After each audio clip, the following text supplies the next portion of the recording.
नमस्कार श्रोते हो, दीपक रेगे कथाकथन चॅनलवर तुम्हा सगळ्यांचं मनापासून स्वागत. मित्रांनो, आज तुम्ही ऐकणार आहात गीताराम नरवडे यांची कथा. कथेचं नाव आहे शीलरक्षा. पण तत्पूर्वी तुम्ही जर आत्ता चॅनलवर पहिल्यांदा आला असाल किंवा अजूनपर्यंत चॅनल सबस्क्राईब केलं नसेल तर प्लीज चॅनल सबस्क्राईब करा. मित्रांनो, येत्या काही दिवसातच गीताराम नरवडे सरांचा मोहिनी हा कथासंग्रह प्रकाशित होणार आहे आणि ह्याच कथासंग्रहातली कथा नरवडे सरांनी तुमच्यासाठी माझ्याकडे पाठवली आहे. मी ती तुम्हाला आत्ता वाचून दाखवणार आहे, ज्या कथेचं नाव आहे शीलरक्षा. नुकताच अवकाळी पाऊस कोसळून गेला होता. सुसाट्याच्या वाऱ्यानं मोठमोठाली झाडं मुळासकट कोसळली होती. वाऱ्याबरोबर पावसानं हजेरी लावली होती. पावसामध्येच पडणाऱ्या टपोरबंद गारांचा थर जमिनीवर साचलेला होता. जागोजागी चिखल झाला होता. विजेचे खांबसुद्धा उन्मळून पडलेले होते. डबक्या डबक्यानं पाणी साचलं होतं. गारठलेल्या वातावरणात बोचरी हवा अंगाला झोंबत होती. ऐन विशीतली सुमन झपाझपा पावलं टाकत गारा आणि चिखल तुडवत अंधारात मार्ग शोधत चाललेली होती. रस्त्याच्या कडेला एखाद्या वस्तीवरचं कुत्रं निवाऱ्यातूनच भुंकत होतं. ती मात्र निश्चयानं कुठल्याही गोष्टीची तमा न बाळगता चाललेली होती. हातातली रक्तानं माखलेली सुरी वारंवार मुठीत आवळत होती. आकाश आता निरभ्र झालं होतं. आकाशातलं चांदणं खुलून दिसत होतं. त्यांचं प्रतिबिंब जागोजागच्या डबक्यातनं चमकत होतं. अचानक मिणमिणत्या चांदण्यांच्या प्रकाशात तिचं लक्ष पुढे गेलं. क्षणभर ती थबकली. अंगावर काटा उभा राहिला. एवढ्या वेळ निश्चयानं चालणारे अनवाणी पाय खुंटीत ठोकल्यागत रोवले गेले. काळा कभिन्न सर्प तिच्यापुढून सू सू करत निघून गेला. आडव्या जाणाऱ्या सर्पाला बघून तिच्या जीवनातली विषारी मानवी सर्पाची तिला आठवण झाली. त्या आठवणीबरोबर तिचा जीवनपटच तिच्या डोळ्यांसमोरून क्रमाक्रमानं सरकायला लागला. एक एक घटना तिच्या भोवती फेर धरून नाचायला लागली आणि ती एक एक घटना ती आठवायला लागली. कोळेवाडीमध्ये महादबा कोळी अत्यंत गरीब माणूस, गावच्या आसामीवर आपला उदरनिर्वाह करणारा, रेडाजवळ पाळलेला. त्याच्या अंगावर चामड्याची पखाल टाकून घरोघरी पाणी पोचवायचा त्याचा नित्यक्रम. सालभर त्यांनी घरोघरी पाणी द्यायचं. सालाकाठी घराघरातून 10 पायल्या मणभर धान्य गोळा करायचं. त्याच्या अर्धांगिनी पारूनं मोलमजुरीला जायचं. रोजंदारीच्या पैशातनं घर खर्च चालवायचा. दिवसभराच्या कामानं धरणीवर अंग टाकून रात्री विश्रांती घेत भविष्यातली स्वप्न रंगवायची. नक्षत्रासारख्या चिमुरड्या सुमनच्या भावी जीवनाची काळजी करत त्यांचा जीव हलका व्हायचा. दिवसामागून दिवस जात होते. शेवरीच्या झाडासारखी सुमन वाढत होती. सुमनचा गोड स्वभाव सर्वांना हवा हवासा वाटत होता. काळाच्या ओघात सुमनचं बालपण पडद्याआड चाललं होतं. तारुण्याचा बहर उंबरठ्यावर येऊन दाखल झाला होता. अचानक सगळीकडे भयान दुष्काळ पडला. मी म्हणणाऱ्या आसाम्या धुळीला मिळाल्या. नदी नाले कोरडे ठाक पडले. विहिरी आटल्या. चारा पाण्या वाचून गुरंढोरं तटातटा उपाशी मरायला लागली. महादबाचा पाण्याचा व्यवसाय संपला. रेडा चारा पाण्याअभावी पाय सोडून सोडून मेला. महादबावर आभाळच कोसळलं. त्याच्यावर उपासमारीची वेळ आली. त्याला उपजीविकेसाठी आता गाव सोडणं भाग पडलं. आता ह्या गावाला आपल्याला पोरकं व्हावं लागणार ह्या कल्पनेनं त्याचा जीव कासावीस झाला. सामानाची गाडी भरली. गाडी गावकुसा बाहेर येऊन उभी राहिली. उभा गाव महादबाला वाटेला लावायला लोटलेला होता. याच गावात महादबा लहानाचा मोठा झाला होता. अनेक सुखदुःख इथेच भोगली होती. ह्याच मातीत सुमन वाढली होती. इथल्या माणसांच्या अंगाखांद्यावर सुमन खेळली होती. त्या सुमनला पोटासाठी हे गाव सोडावं लागत होतं. त्यामुळे महादबाप्रमाणे सुमनच्या मनावरही खोलवर जखम झाली. महादबासहित सगळ्यांच्या डोळ्यातनं घळाघळा धारा व्हायला लागल्या. गावकुसाबाहेर सगळी करती माणसं, बायका, मुलं गोळा झालेली होती. जमलेल्या सगळ्या माणसांना महादबा, पारूबाई आणि सुमन डोळे भरून पाहत होती. महादबाला अजूनही जमलेल्या माणसात उणीव भासत होती. त्याचा जिव्हाळ्याचा जिवलग मित्र कासम अजूनही त्याला दिसत नव्हता. महादबाची नजर सगळीकडे भिरभिरत होती, कासमचा शोध घेत होती. आपण चाललेलं बघून कासमला सहन होणार नाही आणि म्हणून तर कासम घरात बसून राहिला नसेल ना, का अचानक कुठेतरी गावाला गेलाय असा तो विचार करत होता. कृष्ण सुदाम्यासारखी दोघांची अतूट दोस्ती, आणि आज तोच कासम नाही. महादबाचे डोळे पुन्हा एकदा भरून आले. खाली वाकून जन्मभूमीचं दर्शन घेतलं त्याने. ती माती कपाळाला लावली, मुठभर माती उचलली, उपरण्यात गाठ बांधली आणि जड अंतःकरणानं आपली पावलं गाडीच्या दिशेनं वळवली. तशी त्याच्या कानावर ओळखीची हाक ऐकू आली, अबे ये महादू, जरा ठहर ना थोडा. कासमचा आवाज त्यांनी चटकन ओळखला. टाकलेली पावलं स्थिरावली, तोंड पुन्हा मागे फिरवलं. कासम पळत पळत अनवाणी येत होता. महादबाच्या पावलांनी ही गती घेतली. काही वेळा दोघेही एकमेकांच्या मिठीत बंद झाले. दोन प्रवाह एकत्र मिळाले. दोघेही ओक्साबोक्शी रडायला लागले.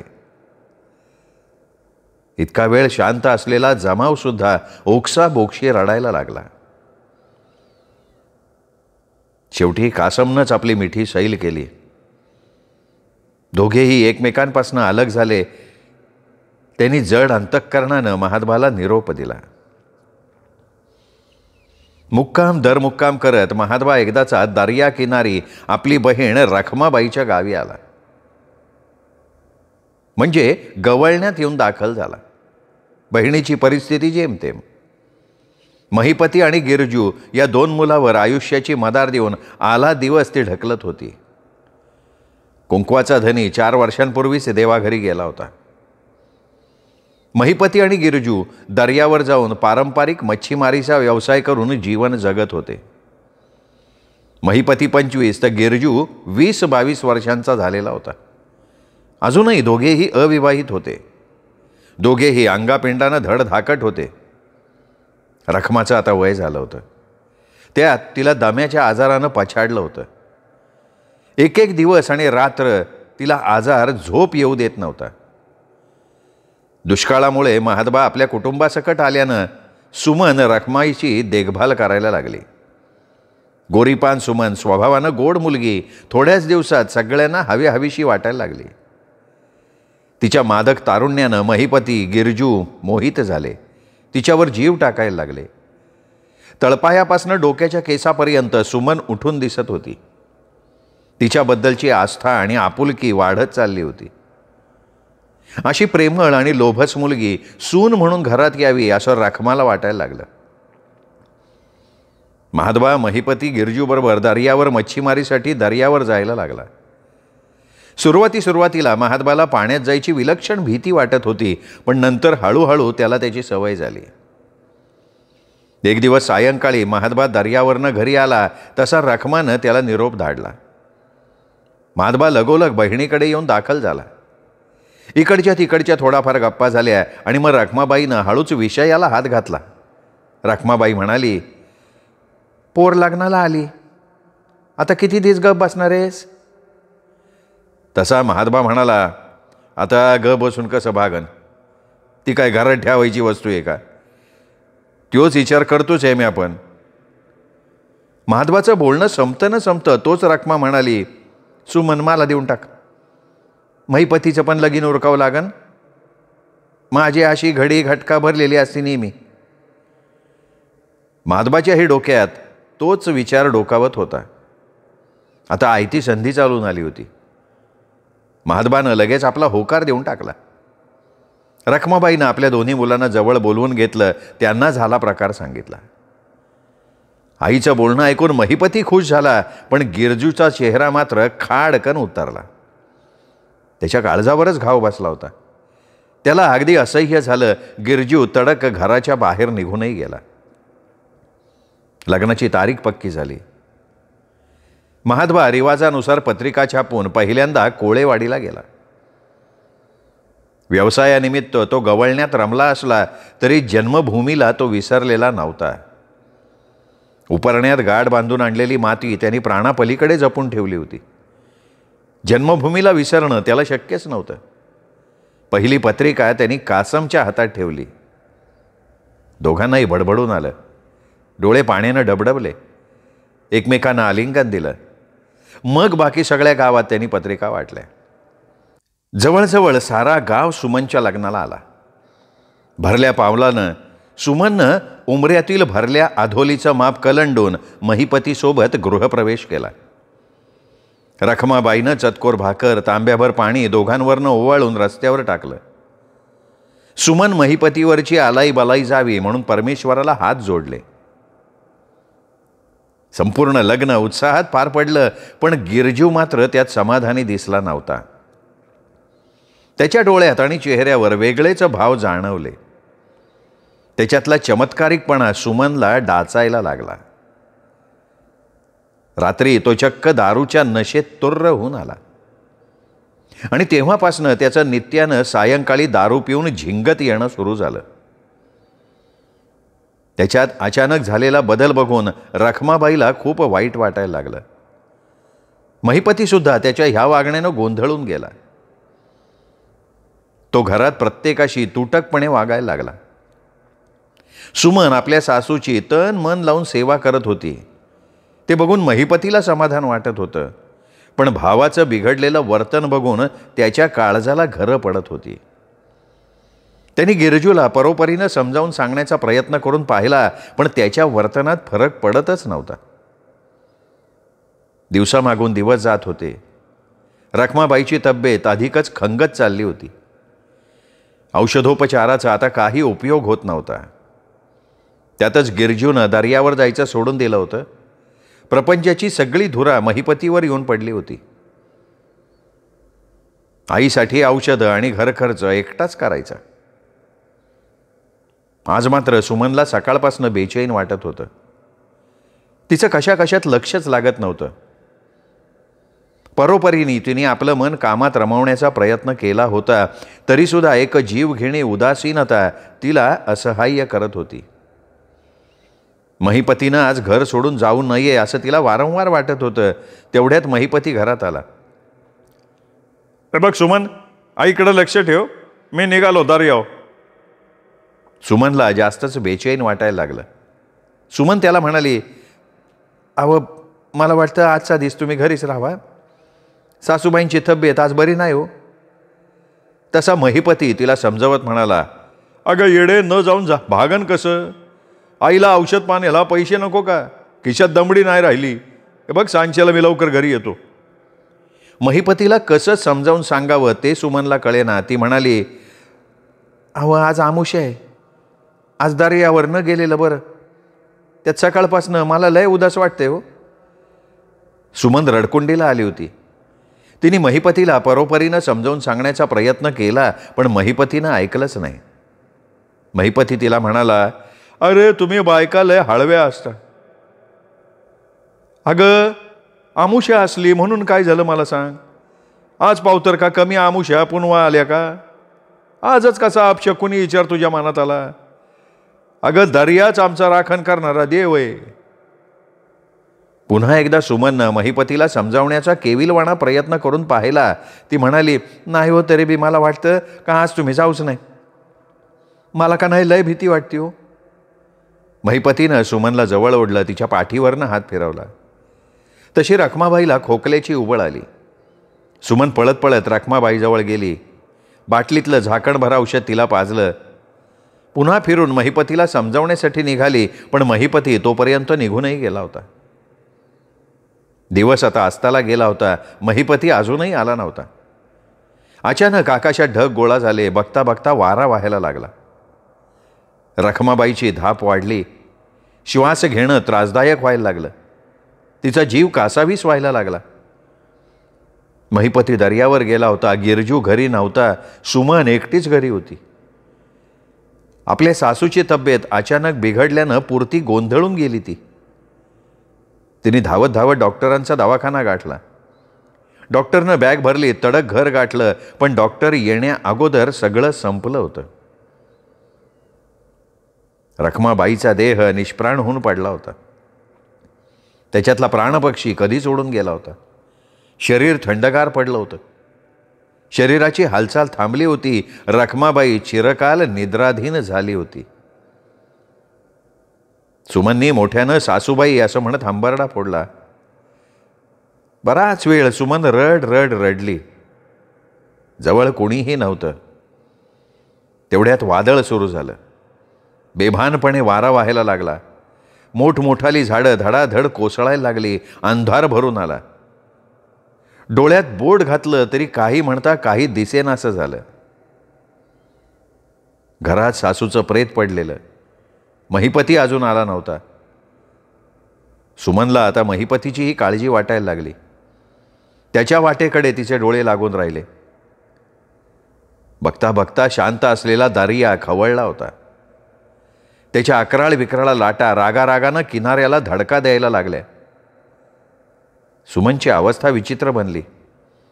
एकीकडे सासूचं प्रेत तर दुसरीकडे संकटात सापडलेलं कपाळाचं कुंकू. तिला काही केलं काही सुचेना.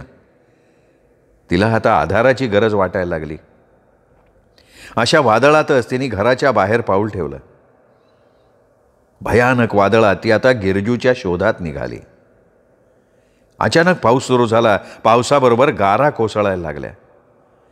धडाधड गारा शरीरावर मारा करायला लागल्या. पण तिला गिरजूला घरी बोलवून आणणं गरजेचं होतं. तशाच अंधारल्या वातावरणात विचारपूस करत करत गिरजूचा शोध घेत घेत ती दारूच्या गुत्त्यावर येऊन दाखल झाली. गिरजू आणि त्याचे साथीदार दारूच्या नशेत बेधुंद झाले होते. तिथला तो दारूचा आंबट उग्र दर्प तिला अगदी असह्य झाला. तिचं डोकं भणभणायला लागलं. तिला मळमळायला लागलं. कधी एकदा इथून बाहेर पडेन असं तिला झालं. पण गिरजूला घेऊन जाणं गरजेचं होतं. तिने लांबूनच त्याला हाक मारली. गिरजू भाऊजी, अहो गिरजू भाऊजी, लवकर घरी चला.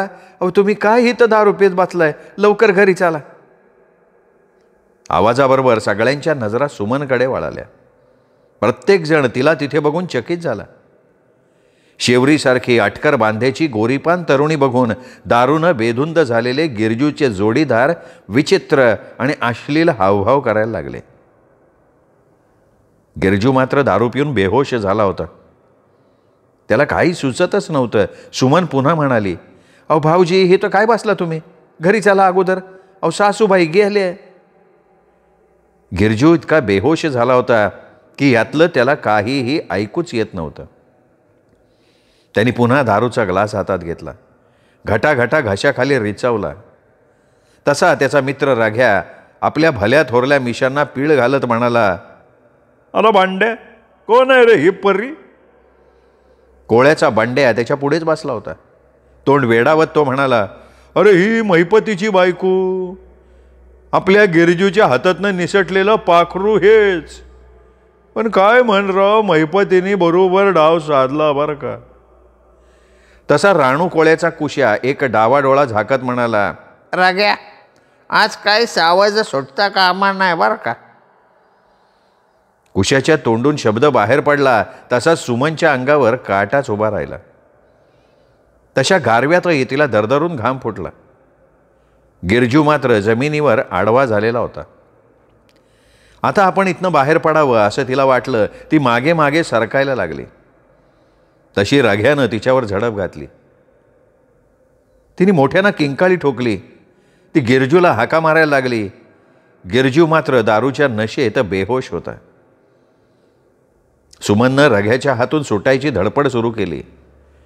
बंडे आणि कुश्या मोठमोठ्यानं हसत होते. धडपडीत तिच्या हातातल्या बांगड्यांचा फुटून चुरा झाला. बांगड्यांच्या काचा हातात शिरल्या. हाताला जखमा झाल्या. तिचे हात रक्तबंबाळ झाले. बलदंड राघ्यानं टारकन तिचा झंपर फाडला.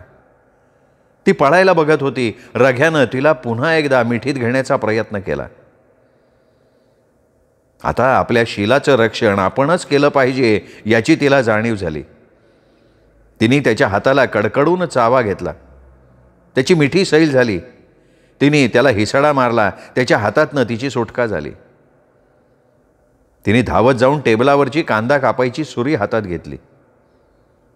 रग्यानं पुन्हा तिच्यावर झडप घातली, परंतु सुमन आता पुरती सावध होती. तिने हातातली सुरी रघ्याच्या पोटात खापकन खुपसली. रघ्याचा कोथळाच बाहेर आला. रक्ताच्या चिळकांड्या उडायला लागल्या. ते दृश्य बघून बंड्या आणि कुशा भयभीत होऊन पळून गेले. दारू अड्ड्याचा चालक भीम्यासुद्धा पळाला. आर्त किंकाळी फोडत रघ्या अफजल खानासारखा धाडकन जमिनीवर कोसळला. रघ्याची किंकाळी ढगाच्या गडगडाटात कुठेच तरी विरून गेली. पुन्हा सुमननं सपासप वार रघ्याच्या अंगावर केले. जागा मिळेल तिथे सुरी परत परत खुपसली. रघ्या आता निष्प्राण होऊन पडला. स्वशील रक्षणासाठी सुमनला हे कृत्य नाईलाजानं करावं लागलं. सुमनच्या मनातली भीती निघून गेली होती. तिला आता कशा कशाची भीती वाटत नव्हती. रक्तानं माखलेली सुरी हातात ठेवून तिने पोलीस स्टेशनचा रस्ता धरलेला होता. मित्रहो, गीताराम नरवडे सरांच्या लेखणीतनं साकारलेली ही कथा तुम्हाला नक्की आवडली असेल. ही कथा आपल्या मित्रपरिवारात, नातेवाईकात शेअर करायला काहीच हरकत नाही. शील रक्षा ही कथा तुम्हाला कशी वाटली हे जरूर कमेंटमध्ये लिहा.